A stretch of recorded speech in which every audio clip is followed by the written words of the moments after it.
Friends எல்லாரும் எப்படி இருக்கீங்க? நல்லா இருக்கீங்களா? உங்களுக்கு ஸ்டோரினா ரொம்ப பிடிக்கும்ல? ஆமாம், எனக்கும் ஸ்டோரினா ரொம்ப பிடிக்கும். ஒரு ஊரில் ராமுன்னு ஒரு அண்ணன் அவங்க ஸ்கூல் வாசலில் உட்காந்து வெளியே மழை பெஞ்சிக்கிட்டு இருந்துச்சான். அதை பார்த்துட்டு இருந்தாங்களா. அதனால நினச்சாங்களா, அச்சோ நம்மக்கிட்ட கூட ரெயின் கோட் எதுவுமே இல்லையே, நம்ம எப்படி வீட்டுக்கு போகிறது அப்படின்னு நினச்சாங்களாம். கொஞ்ச நேரம் கழிச்சு அந்த அண்ணன், சரி சின்ன மழையாக தான் பெய்யுது, நம்ம வேகமாக வீட்டுக்கு ஓடி போயிடலாம் அப்படின்ட்டு அந்த அண்ணன் பெய்யிட்டு இருந்தாங்களாம். பெய்யிட்டு இருக்கும்போது ஒரு இடத்துல பெரிய மழையாக பெய்ய ஆரம்பிச்சிருச்சா. அதனால அந்த அண்ணன் நினச்சிக்கிட்டே வீட்டுக்கு போனாங்களாம். அவங்க அப்பா கேட்டாங்களாம், என்னப்பா தம்பி நினச்சிக்கிட்டே வந்துருக்க, சரி வாப்பா தம்பி நம்ம கடைக்கு போய் ஒரு புது கொடை வாங்கலாம் அப்படின்னு சொன்னாங்களாம்.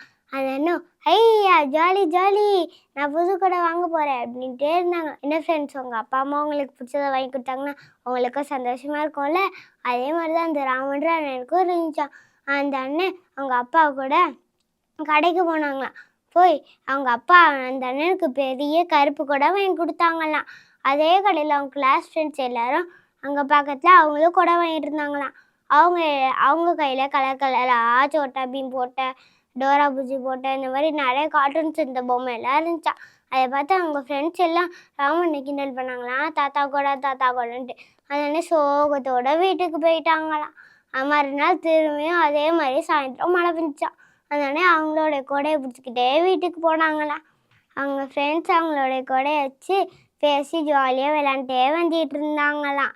அப்போ ஒரு இடத்துல பெரிய காற்று வர ஆரம்பிச்சிருச்சான். அதனால அவங்க ஃப்ரெண்ட்ஸு கொடையெல்லாம் உடஞ்சி போயிடுச்சான். ஆனால் இந்த ராமனை கொடை மட்டும் உடையவே இல்லையாம். அவங்க ஃப்ரெண்ட்ஸ் எல்லாரும் வந்து கேட்டாங்கன்னா, டே ராம சாரிடா, உன் கொடைக்குள்ளே எனக்கு அனுமதி தெரியாடா அப்படின்னு கேட்டாங்களா. அப்போ தான் ராமனை நினச்சாங்களாம், நம்ம அப்பா நமக்கு நல்லதான் வாங்கி கொடுத்துருக்காங்க.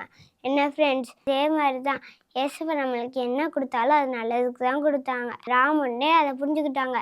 இனிமேல் நீங்களும் புரிஞ்சுக்கிறீங்களா? இந்த வசனம் கற்றுக்கலாமா? கர்த்தர் எனக்கு நன்மை செய்தபடியால் அவரை பாடுவேன். சங்கீதம் 13:6. இப்போ நம்ம ஒரு பாட்டு கற்றுக்கலாமா? நடப்பதெல்லாம் நன்மைக்குத்தான், நன்றி சொல்லி பாடிடுவேன். கலக்கமில்லை, கவலை இல்லை, களி கூர்ந்து பாடிடுவேன். யெகோவா ஈரே என் வாழ்வின் துணையானி, எல்லாமே பார்த்து கொள்வீர்.